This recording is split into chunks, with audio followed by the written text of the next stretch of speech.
थे, अश्वत्थामा हतः नरः वा कुंजरः। आप सच्चाई को जमाना चाहते हैं ढोल बजा करके। मिस्टर मेगम्बो, जेल जाने की करो तैयारी, लग गया है परिवर्तनकारी। दरिया अब तेरी खैर नहीं, बूंदों ने बगावत कर ली है। नादान समझ बुजदिल, इनको लहरों ने बगावत कर ली है। हम परवाने हैं मौत समा, मरने का किसको खौफ यहाँ। अरे तलवार तुझे झुकना होगा, गर्दन ने बगावत कर ली है। नमस्कार साथियों, आशुतोष राणा जी की इन्हीं पंक्तियों के साथ मैं आज के बात की शुरुआत करना चाहता हूं। बिहार में जो मिस्टर मोगेम्बो के कार्यकाल में पिछले दिनों जो भ्रष्टाचार हुए, जो बिहार में घोटाले हुए, और इसके खिलाफ चाहे वह सत्ता पक्ष के लोग हों या विपक्ष के लोग हों, इनकी जो चुप्पी है उसको आप समझ सकते हैं क्या हुआ बिहार के अंदर में। आज बिहार का नौजवान रोजगार के लिए परेशान है, और बिहार में जो यह शिक्षक भर्ती हुई, यह शिक्षक भर्ती में किस कदर घोटाले हुए, आज इसकी क्रोनोलॉजी हम आपको समझाना चाहते हैं। अगर कोई यह समझ रहा है कि मिस्टर मोगेम्बो चले गए इस विभाग से, मुझे निलंबित कर दिया गया, संभव है मुझे बर्खास्त भी कर दिया जाएगा और इसके कारण यह आवाज दब जाएगी, तो ऐसा नहीं होगा। हमें लड़ना आता है। जब से हमने होश संभाला है तब से केवल हमने लड़ाई ही लड़ी है, इसलिए मुझे लड़ना आता है और इस लड़ाई को हम मंजिल मुकाम तक पहुंचाएंगे। मैं आपको क्रोनोलॉजी समझाता हूं, एक कहानी, छोटी सी कहानी के माध्यम से आप इसको समझिए। जब हम लोग छोटे बच्चे थे तो हमारे यहां कहा जाता है कि जोरकटवा आता है। तो अब हम लोग बच्चा थे तो हम लोग नहीं समझते थे कि जोरकटवा क्या होता है। संभव है अब न्यू जनरेशन के बच्चे भी इसको नहीं समझेंगे, लेकिन जो लोग हम लोग के उम्र के हैं वो सब अच्छी तरह समझ सकते हैं। जोरकटवा होता था, वह दो चोरों का गिरोह होता था, और यह जो गिरोह था वह मवेशी चुराता था। बैल को चुरा लेता था, गाय को चुरा लेता था। तो जिस बैल को चुराना होता था तो सबसे पहले ये क्या करता था कि बैल की घंटी को खोल लेता था। और ये जोरकटवा का जो गिरोह होता था वो दो चोर का गिरोह होता था। तो उसमें पहले बैल की घंटी को खोलता था, और बैल की घंटी खोल करके एक चलता था पूरब तो एक चलता था पश्चिम। मवेशी को लेकर एगो चल दिया पूरब और घंटी लेकर चल दिया एगो पश्चिम। पश्चिम में जाकर के घंटी वाला और कुछ दूरी पर जाके घंटी टुन टुन टुन बजा दिया। लोग यह समझे कि जा गैया तो खुल करके पश्चिम तरफ चली गई, लोग उस घंटी की दिशा में दौड़े और तब तक इधर पूरब की दिशा में गायब है, बैल गायब है। तो ये जोरकटवा का जो ये उसकी जो क्रोनोलॉजी थी आप समझिए बिहार में क्या हुआ। क्या ऐसा ही नहीं हुआ बिहार में? दशहरा के दिन स्कूल खोल दो, दीपावली के दिन स्कूल खोल दो, छठ के दिन स्कूल खोल दो, रक्षाबंधन के दिन स्कूल खोल दो, जन्माष्टमी के दिन स्कूल खोल दो। मॉर्निंग जिस समय स्कूल चलना है गर्मी की छुट्टी कर दो, जिस समय गर्मी की छुट्टी करनी है उस समय स्कूल खोल दो। कोई बोलेगा उस पर कार्रवाई कर दो, उसको सस्पेंड कर दो। एक दिन कोई एब्सेंट मिला तो 7 दिन का वेतन काट दो। 4 बजे भोर में स्कूल पहुंचने के लिए कह दो। ये सब क्या था? घंटी टुन टुन टुन, लोगों का ध्यान जा रहा है घंटी टुन टुन टुन, और तब तक इधर दूसरा पार्टनर पूरा सफाया कर दिया। बिहार के जनता को यह समझ में नहीं आ रहा है। अगर नहीं समझ में आ रहा है तो मैं समझता हूं कि लानत है बिहार के लोगों को।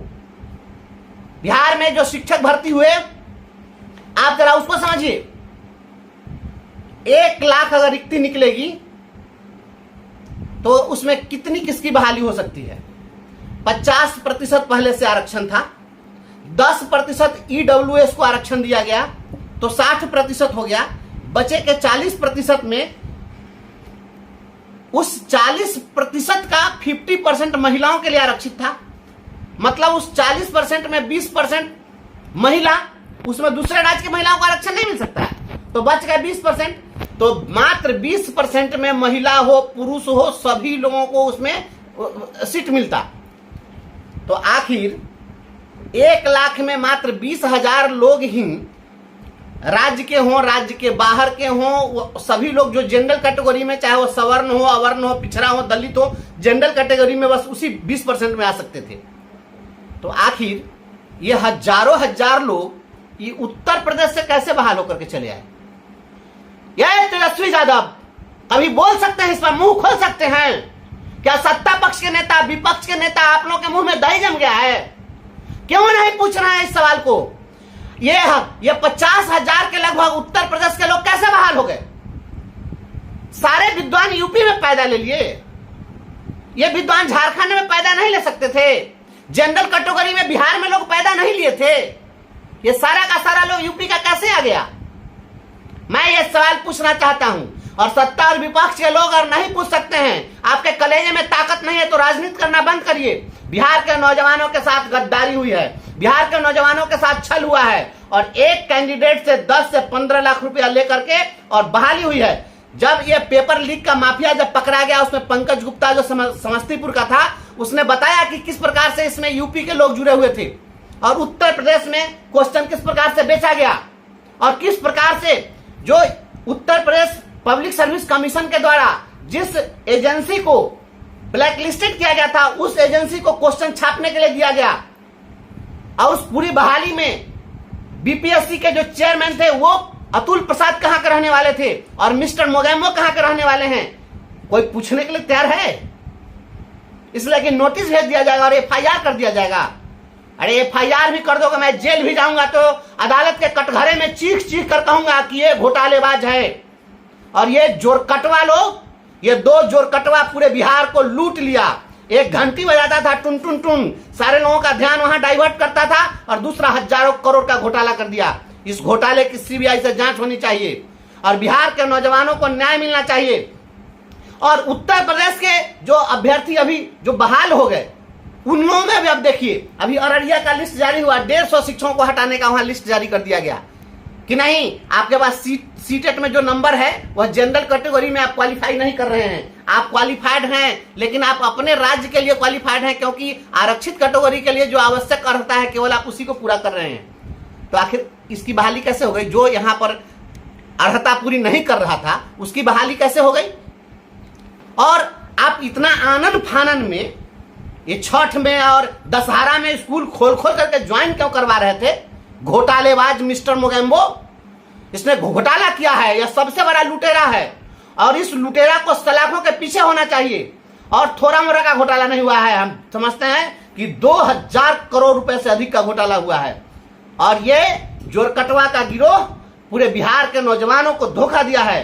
बिहार का नौजवान बेरोजगार है, दूसरे राज्य वाले को रोजगार है, तो यहां भी युवा लड़ने के लिए तैयार है, लड़ेगा, और हम लड़ेंगे। आप इस लड़ाई में सभी लोग साथ दीजिए, इसके खिलाफ एक निर्णायक लड़ाई होनी चाहिए।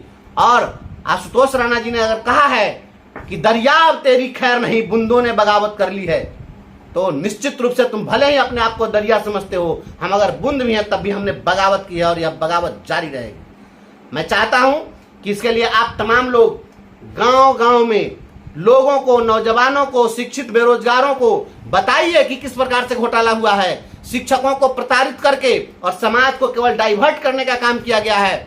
जिस प्रकार से और योजनाओं में जो घोटाले हुए हैं, मैंने इसके पहले वाले वीडियो में तमाम बातें रखी है, लेकिन आज केवल और केवल शिक्षक बहाली पर मैं चर्चा कर रहा हूं।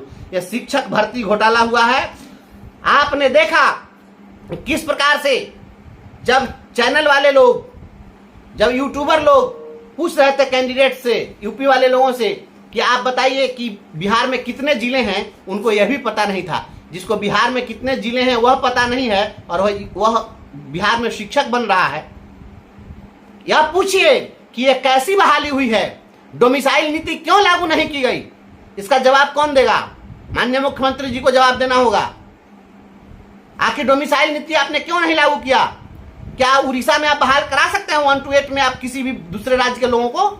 मैंने तत्कालीन शिक्षा मंत्री आदरणीय चंद्रशेखर जी के आवास पर जाकर 2-2 घंटा बैठ के बंद कमरे में उनको हमने बताया कि किस प्रकार से आप बहाली कर सकते हैं और कैसे डोमिसाइल लागू कर सकते हैं। तमाम बातें हमने बताई थी, लेकिन ये लोग चूंकि जो बैठे हुए थे, ये ब्यूरोक्रेट्स, ये दोनों ब्यूरोक्रेट्स, ये जोरकटवा का गिरोह, यह जो है यह जिस तरीके से किया, यह चूंकि घोटाला करना था, इसलिए डोमिसाइल की नीति जो है चलने नहीं दिया गया। जो बहाली हुई, बहाली में केवल और केवल लूट करना था, इसलिए उसी के हिसाब से यहां पर बहाली की गई। जो लोग आए, योग्य हो अयोग्य हो, पेपर लीक हुआ, आज कुछ लोग पकड़े भी गए। आज जब हटाने की बात हो रही है तो आखिर इसका जिम्मेवार कौन है? और इतने दिनों तक जो लोग बहाल रहे, अगर वो बहाल नहीं होते और योग्य अभ्यर्थी यदि बहाल होता तो बिहार का नौजवान बहाल होता, तो वह तो रिक्ति चली गई। उतना तो बिहार के नौजवान को रोजगार मिल सकता था। तो बिहार के नौजवान को आपने रोजगार से वंचित करने का काम किया है, इसका जवाब देना होगा। आने वाले विधानसभा चुनाव में इसका जवाब आम पब्लिक पूछे, इसलिए हर नौजवान तक यह वीडियो पहुंचना चाहिए, हर लोगों तक यह बात पहुंचनी चाहिए और इस क्रोनोलॉजी को पहुंचाइए कि एक तरफ घंटी बजा के ढोल मजीरा बजा रहे थे, अश्वत्थामा हता नरः वा कुंजरा। आप सच्चाई को जमाना चाहते हैं ढोल बजा करके, आप ढोल बजा के लोगों का ध्यान आकृष्ट कर रहे थे और उसी शोर की आड़ में घोटाला कर रहे थे। यह मिस्टर मोगेम्बो के घोटाले का भंडाफोड़ होना चाहिए। और जो लोग भी इस शिक्षक भर्ती घोटाला में बिहार के नौजवानों का गला काटने का काम किए हैं, यहाँ के शिक्षित बेरोजगारों को धोखा देने का काम किए हैं, इन लोगों को सजा मिलनी चाहिए। और इसके लिए अभियान जारी रहेगा, हम बगावत करते रहेंगे, लड़ाई करते रहेंगे। मैं चाहता हूं हमारे जो और साथी लोग हैं यहाँ पर, आप देखिए हमारे तिरहुत प्रमंडल के संगठन प्रभारी भाई लखनलाल निषाद जी हैं यहाँ पर, हमारे जिला के नेता भाई मुन्ना यादव जी हैं, इधर भाई राकेश जी हैं। आप इनसे भी बात कर सकते हैं, ये भी अपनी बात आप तक रखेंगे कि किस प्रकार से घोटाले हुए और किस तरह से बिहार के लोगों के साथ अन्याय हुआ है और ये लड़ाई हम लोग मुहिम किस प्रकार से चलाएंगे। ये मैं चाहता हूं कि इनों से भी आप बात करें। घोटाले हुए हैं और जबरदस्त घोटाले हुए हैं। मिस्टर मोगेम्बो, आप तैयार रहिए जेल जाने के लिए। परिवर्तनकारी ने ये ठान लिया है, मिस्टर मोगेम्बो जेल जाने की करो तैयारी, लग गया है परिवर्तनकारी। और जोरदार रूप से हम लोग लगे हुए हैं, सारा हिसाब किताब होगा। और माननीय प्रदेश अध्यक्ष जी ने कहा है कि जुरकटवा का गिरोह, सही में जो जुरकटवा का जो गिरोह था उसने अपना सफल अभियान चला लिया है, लेकिन परिवर्तनकारी भी लग गया है और हजारों करोड़ रुपए का जो घोटाला है उसका पर्दाफाश करने के लिए हम लोग तैयार हैं। और हमने राज्यपाल महोदय को ज्ञापन भी दिया है कि सीबीआई जांच की मांगो और हर संभव प्रयास रहेगा कि सीबीआई जांच की मांगो। जय परिवर्तनकारी, जय शिक्षक संघ, जय बिहार के नौजवान।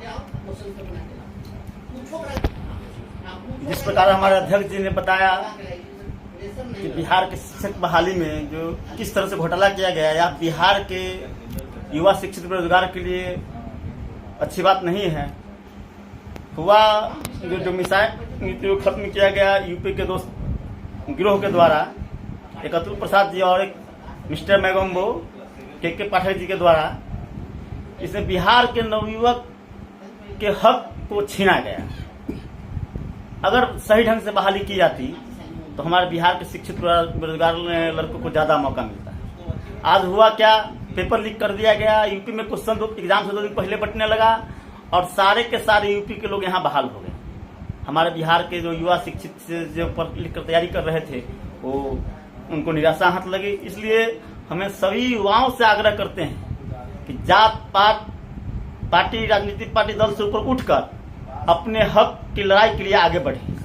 जब तक आप लोग आगे नहीं बढ़िएगा, ये सरकार इसी तरह शिक्षित बेरोजगारों को कुचलती रहेगी और शिक्षा माफिया गिरोह सब मिलकर पैसा लूटने का काम करता रहेगा।